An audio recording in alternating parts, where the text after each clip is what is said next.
तो दोस्तों आज का ये वीडियो फ्लावर टर्मिनोलॉजी से जुड़ा हुआ सेकंड पार्ट है।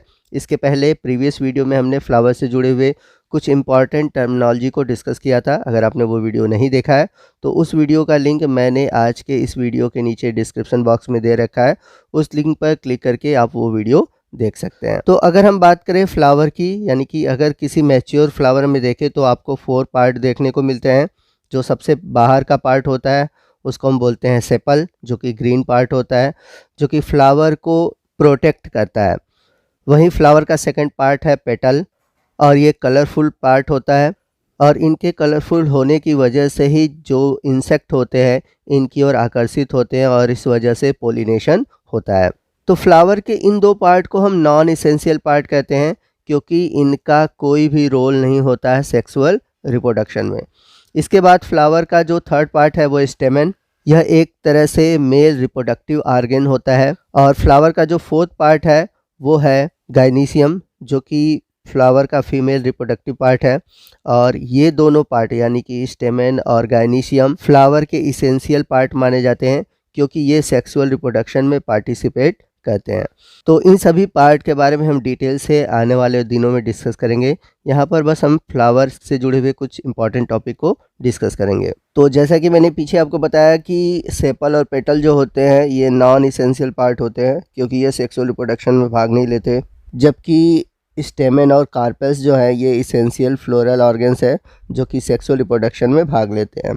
इसके बाद है कंप्लीट फ्लावर। तो कंप्लीट फ्लावर उन्हें कहते हैं जब फ्लावर में चारों फ्लोरल ऑर्गन्स यानी कि कैलिक्स, कोरोला, इंड्रूसियम, गाइनीशियम ये सभी पाए जाते हैं, तो उसे हम बोलते हैं कंप्लीट फ्लावर। अगर इन चारों में से कोई एक फ्लोरल ऑर्गन्स अब्सेंट होता है तो ऐसे फ्लावर को हम कहते हैं इनकम्प्लीट फ्लावर। फ्लावर से जुड़ा हुआ हमारा अगला टॉपिक है परफेक्ट और हर्माफ्रोडाइट और बाइसेक्सुअल और इंटरसेक्सुअल और मोनोक्लिनस फ्लावर। तो ऐसे फ्लावर जिसमें कि इसेंशियल ऑर्गन्स यानी कि इंड्रूसियम और गाइनीशियम प्रेजेंट होते हैं उन्हें हम परफेक्ट फ्लावर या फिर हर्माफ्रोडाइट फ्लावर या फिर बाइसेक्सुअल या फिर इंटरसेक्सुअल या फिर मोनोक्लाइनस फ्लावर कहते हैं। और जब हम फ्लोरल फार्मूला लिखेंगे तो फ्लोरल फार्मूले में हम इसको इस तरह से रिप्रेजेंट करेंगे।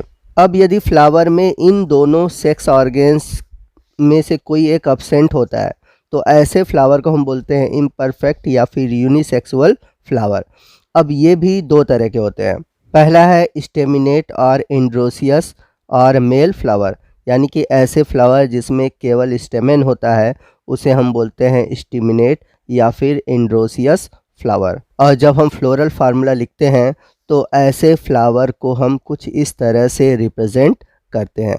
तो याद रखिएगा, अगर फ्लावर स्टिमिनेट है तो उसे हम इस सिंबल के द्वारा रिप्रेजेंट करेंगे।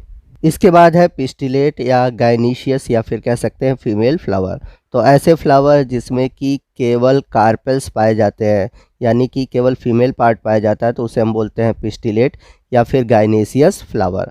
और जब हम फ्लोरल फार्मूला लिखते हैं तो उसे हम कुछ इस तरह से रिप्रेजेंट करते हैं। अब यदि ऐसा हो कि फ्लावर में दोनों इसेंशियल ऑर्गन्स यानी कि एंड्रूसियम और गाइनीशियम नहीं हो तो ऐसे फ्लावर को हम न्यूटर फ्लावर कहते हैं।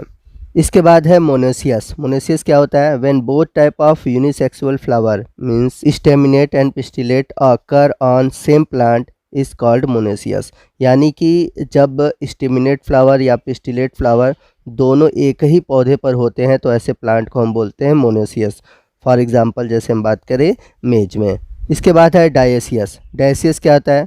जब यूनिसेक्सुअल फ्लावर यानी कि स्टेमिनेट या फिर पिस्टिलेट अलग अलग पौधों पर पाए जाते हैं उसे हम बोलते हैं डायोसियस, जैसे कि पपाया है, मलबेरी है। अगला है पॉलीगैमस प्लांट।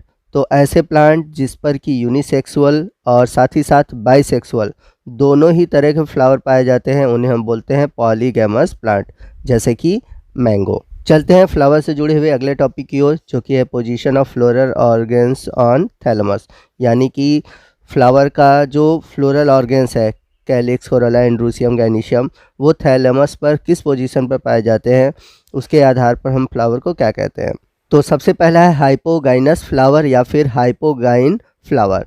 तो इस तरह के फ्लावर में जो थैलेमस होता है वो कोनिकल या फिर कन्वेक्स होता है। इस कारण जो गाइनीशियम होता है वह थैलेमस के टॉप पर होता है और फ्लावर के जो अदर पार्ट होते हैं यानी कि कैलिक्स, कोरोला और एंड्यूसियम, ये गाइनीशियम के नीचे की ओर देखने को मिलते हैं। तो इस तरह से देखें तो हाइपोगाइनस फ्लावर में जो ओवरी होता है वो टॉप पर होता है, तो इस तरह से हाइपोगाइनस फ्लावर में ओवरी जो होता है वो सुपीरियर होता है और जो अदर पार्ट होते हैं वो नीचे की ओर पाए जाते हैं, इसलिए वो इन्फीरियर होते हैं।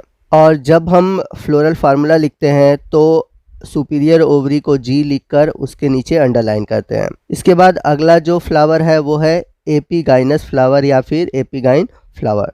तो इसमें होता क्या है कि थैलेमस का जो मार्जिन है वो बहुत अधिक ग्रो कर जाता है, जिसके कारण थैलेमस की जो मार्जिन है वो गाइनीशियम के साथ फ्यूज कर जाती है और जिसके कारण होता क्या है कि ओवरी का केवल स्टिग्मा और स्टाइल ही दिखाई देता है। और इसके अलावा फ्लावर के जो अदर पार्ट हैं जैसे कि कैलिक्स, कोरोला और एंड्यूसियम, ये ओवरी के ऊपर दिखाई देते हैं। चूँकि इस तरह के फ्लावर में आप देख सकते हैं जो गाइनीशियम है वो नीचे की ओर है, इसलिए इस गाइनीशियम को हम बोलते हैं इन्फीरियर गाइनीशियम।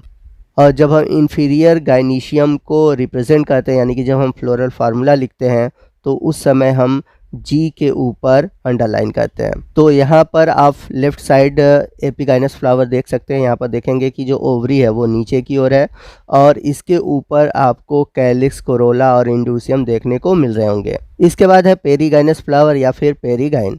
तो इसमें होता क्या है कि जो थैलेमस होता है, थैलेमस का जो मार्जिन होता है वो कप लाइक स्ट्रक्चर बनाता है, जिस वजह से इसमें जो थैलेमस होते हैं वो 3 टाइप के हो सकते हैं।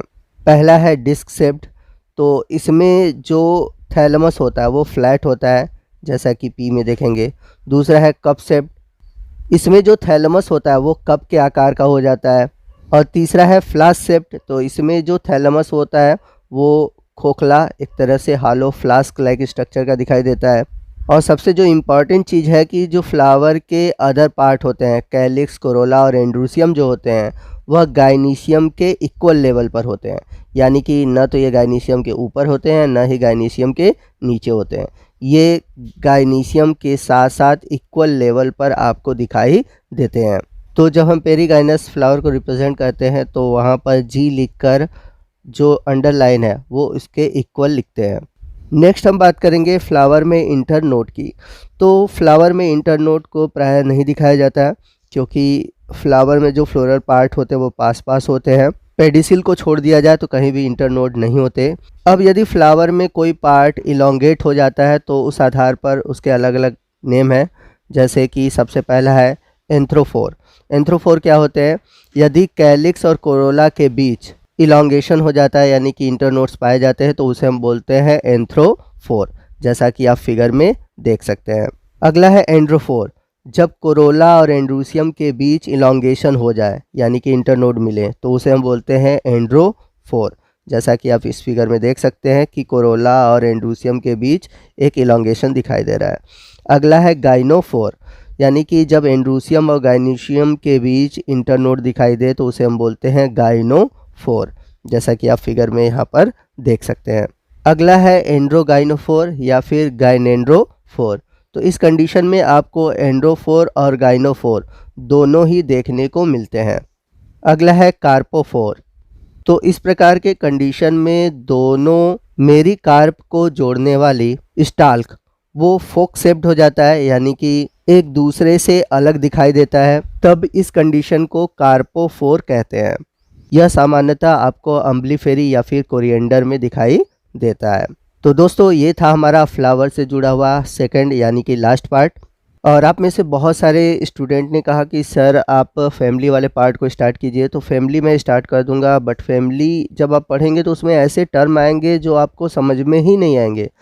तो फैमिली को स्टार्ट करने से पहले आप उनके जो टर्म है उनको अच्छे से समझ लीजिए, तो आसानी से आपको फैमिली समझ में आएगी। तो जैसे आपने इतने दिन वेट किया फैमिली के लिए, आप 2-4 दिन और वेट कर लीजिए। जब मैं पूरा टर्मिनोलॉजी वाला सेक्शन ख़त्म कर दूंगा तो आपको फैमिली पढ़ाऊंगा, तो बहुत जल्दी फैमिली ख़त्म होगा।